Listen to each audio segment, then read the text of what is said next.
A pharmaceutical rep winds up in the one place that he never expected to be, and that's in love. Hello there, everyone, and welcome back to RealScreenReviews.com. I'm Nick Yakabuchi, and our next movie review is Love and Other Drugs. This romance and dramedy opened nationwide on Wednesday, November 24th, 2010, and it stars Jake Gyllenhaal, Anne Hathaway, Oliver Platt, Hank Azaria, and Josh Gad.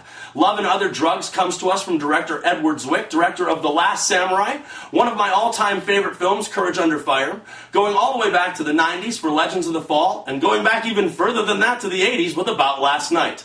This time out, he assembles not so much a romantic comedy as he does a romantic drama, and for the first time we get to see Anne Hathaway stretch as an actress, taking on this emotionally charged and powerful role. Now, our story opens in the year of 1996, telling us of Jake Gyllenhaal's Jamie Randall, a smooth-talking chick magnet that just seems to have a natural sense as a salesman. He has been fired from the electronics store that he has been working at, and around the inner circle of his family, he is considered to be the screw-up between him and his younger brother.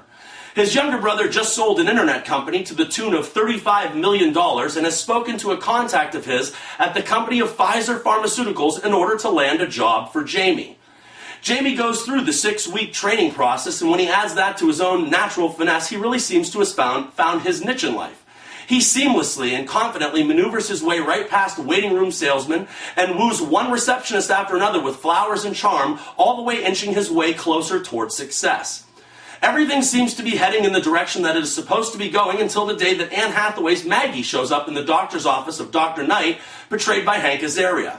Maggie is there for treatment, and Jamie is there for profit, and after a very funny first encounter, things really heat up for our two leads, and I mean that literally.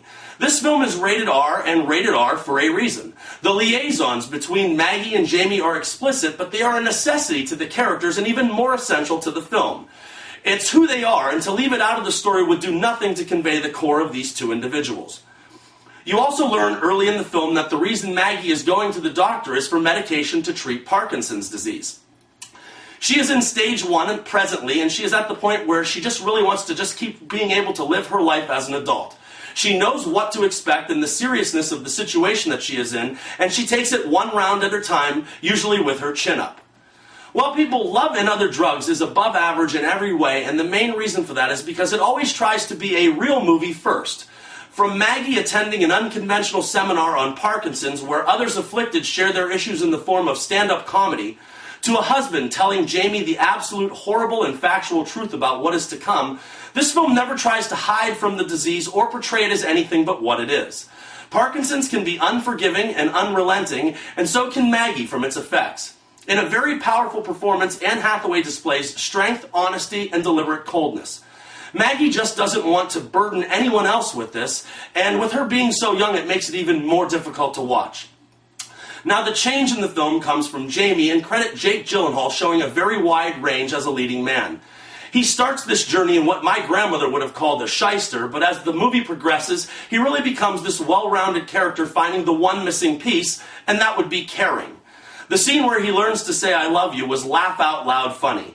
It just seems that the more that they agree to maintain distance, the more that they see of each other, and the more they don't want to care for each other, the more they end up working toward a relationship. Love and Other Drugs did have humor and was extremely funny in spots, especially with the antics of Jamie's brother Josh.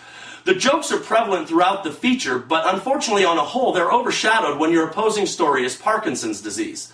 The filmmakers really did have a good mix because you can only make light of that situation so many times before the seriousness is going to take over.